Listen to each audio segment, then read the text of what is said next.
नमस्कार, आप देख रहे हैं न्यूज बाइस्कोप। मैं हूं आपके साथ रौमिता रेनू। वक्फ संशोधन बिल को लेकर बिहार में सियासत तेज है, वहीं विपक्ष इसको लेकर सरकार पर हमलावर है। आपको बता दें, राजद कार्यालय के बाहर वक्फ बिल को लेकर पोस्टर लगाया गया है, जिसमें केंद्र सरकार से वक्फ बिल को वापस लेने की मांग की गई है। इसके साथ ही सीएम नीतीश को मुसलमान विरोधी बताया गया है। पोस्टर में लिखा है कि पार्टी सिर्फ मुसलमानों का वोट लेती है और उसके लिए कोई काम नहीं करती है। जब बिल पास हो रहा था, उस समय सीएम ने अपने आप को सिलेंडर कर दिया था।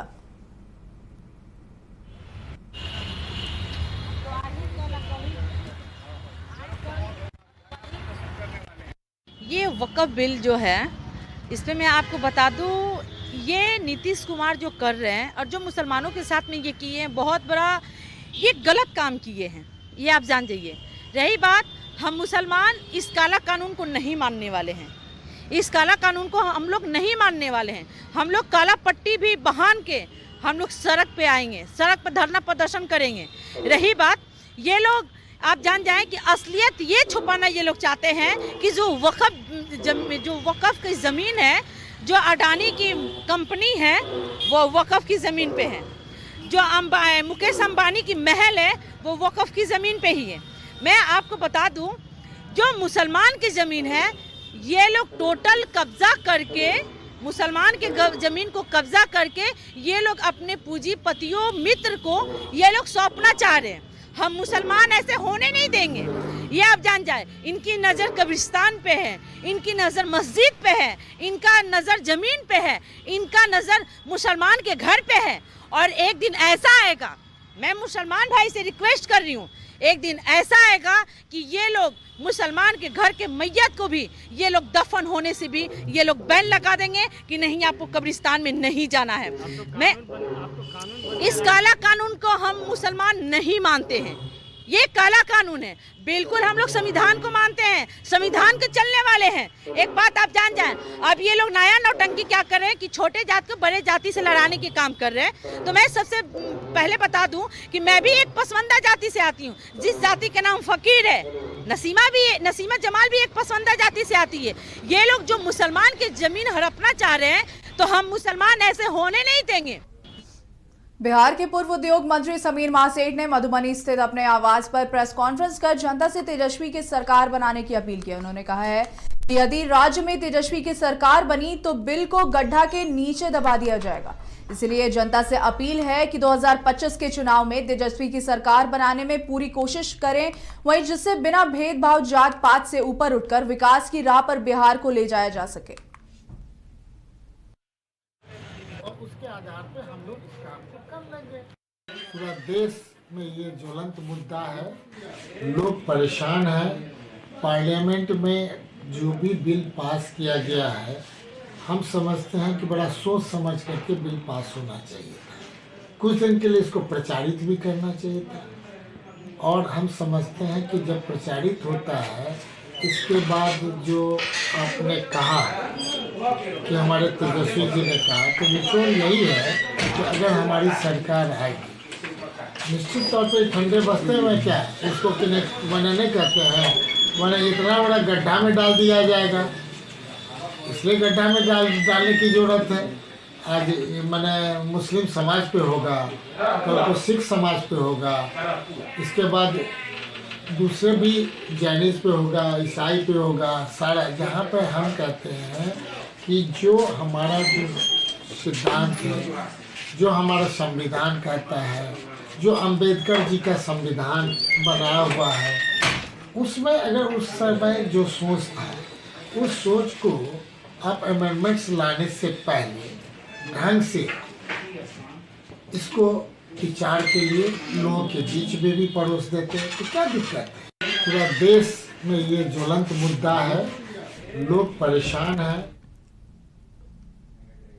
दानापुर मंडल के मोर रेलवे स्टेशन पर ट्रेन के ठहराव को लेकर मोकामा पश्चिमी जिला पार्षद कुमार आपको बताते चले, नवनीत हिमांशु ने अपने समर्थकों के साथ बेमियादी अनशन शुरू किया है। जिला पार्षद का कहना है कि मोर स्टेशन पर कोरोना के पूर्व ट्रेनों के हो रहे ठहराव को फिर से बहाल किया जाए। इसको लेकर पीएम रेल मंत्री और मुंगेर सांसद को कई बार पत्र लिखा गया, लेकिन मांग पूरी नहीं हुई है, जिसके बाद हम लोग अनशन करने आए हैं।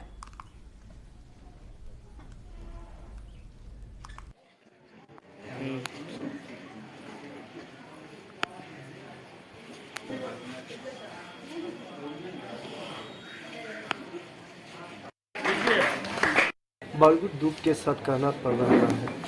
कोरोना काल के पूर्व जो भी ट्रेनें रुक रही थी, जो आज तक मतलब कि उसको संचालित नहीं की गई है और इसके लेकर के यात्रियों में भारी आक्रोश है और उस बात को लेकर के हमारे सभी ने यात्री जो भी मतलब बाहर जाते हैं वो सारे के सारे हमसे ही रेल संबंधित सभी में अपना दुखड़ा सुनाते हैं। खास करके इन सब ट्रेनों के वजह से दूसरे जो स्टेशन जाते हैं, अब हम लोग चाह रहे हैं कि मेरा स्टेशन में कोरोना काल के बाद अब तो सारा सभी जगह स्टॉपेज दे दी गई है, इसको केवल अपने से अछूता रखा गया। हम चाहते हैं भारत सरकार रेल मंत्री जी से और जीएम से, डीआरएम से कि मोर स्टेशन पर जो ट्रेनें हैं, साथ में कन्हाईपुर भी मेरा है, मेकरा मवरखाबाद भी है, वहाँ भी गाड़ियाँ मतलब कि बंद कर दी गई, जो वो भी लोग परेशान हैं। मैं चाहूँगा कि ये लोग पुनः मेरे मोर स्टेशन पर ट्रेन ठहराव हो जाए, कन्हाईपुर में भी ठहराव हो जाए। बावजूद दुख के साथ कहना पड़ रहा है, कोरोना काल के पूर्व जो भी ट्रेनें रुक रही थी। बांका जिले के कटोरिया थाना क्षेत्र के कलुधर जंगल में पुलिस स्पेशल टास्क फोर्स और नक्सलियों के बीच मुठभेड़ हुई है, जिसमें 1 लाख का इनामी नक्सली रमेश टुडू मारा गया। आपको बता दें, मारा गया नक्सली जमुई जिला में नक्सली संगठन का एरिया कमांडर बताया जा रहा है। वहीं उसके खिलाफ बिहार के जमुई और झारखंड के देवघर थाने में दर्जनों आपराधिक मामले दर्ज। आपको बताया जा रहा है कि पुलिस को गुप्त सूचना मिली थी कि इलाके में नक्सलियों का मूवमेंट हो रहा है।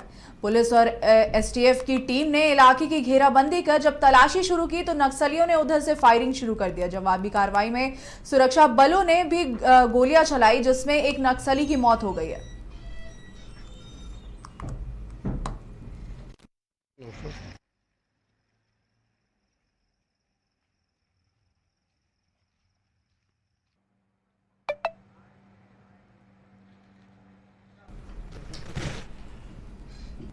पूर्णिया के मीरगंज थाना के बरहकोना, आपको बताते चले, बरहकोना में देसी कट्टा लेकर फायरिंग करने वाले 3 अपराधियों को पुलिस ने गिरफ्तार कर लिया है।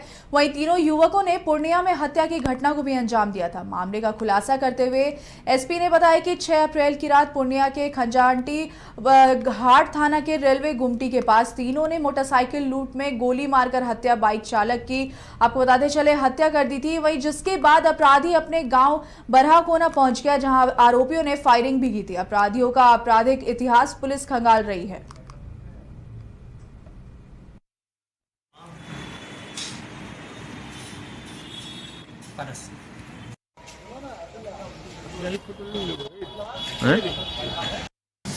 पीड़ित व्यक्ति का इलाज के क्रम में उनकी मृत्यु हो गई थी। इसी कांड को उद्भेदन हेतु एक एसआईटी का गठन किया गया था और जब उसमें अनुसंधान किया गया तो इसमें जो 3 व्यक्ति हैं जिसमें इन्वॉल्व थे, रोशन कुमार यादव, रोशन कुमार पंडित और चंदन सिंह, इन तीनों गिरफ्तारी कर ली गई है। इनके पास से जो लूटी हुई मोटरसाइकिल है वो बरामद कर ली गई है और जो इस हथियार का इस्तेमाल किया गया था वो भी बरामद कर लिया गया है। इसमें से जब ये गोली चलाई गई थी तो गोली पीड़ित व्यक्ति के आर पार हो गई थी और इसमें से एक व्यक्ति को जो अभियुक्त है उनमें से उनको भी लगी थी।